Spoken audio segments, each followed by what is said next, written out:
Ish kryeministri britanik I njohur për shkatrimin e Irakut, po pozicionohet si drejtuesi një rendi tranzitor për Gazën, ndërsa Shtëpia e Bardhë promovon një plan paqeje që palestinezët e perceptojnë si të kushtëzuar dhe të imponuar. Sipas planit, Tony Blairi do të drejtojë një autoritet tranzitor në Gaza, I mbështetur nga një sekretariat dhe bord ndërkombëtar, duke I lënë palestinezët jashtë çdo vendimmarrjeje reale për të ardhmen e tyre.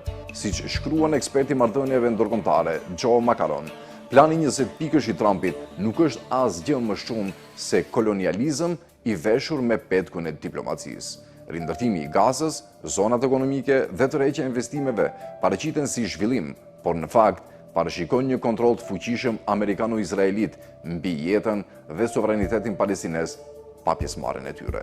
Për më shumë se 65.000 viktima palestineze, ndërhyrja e Blairit simbolizon vazhdimsinë e politikave koloniale ku fuqitë e jashtme vendosin fatin e popujve të tjerë, ndërsa historia kënaqet me ironinë tragjike.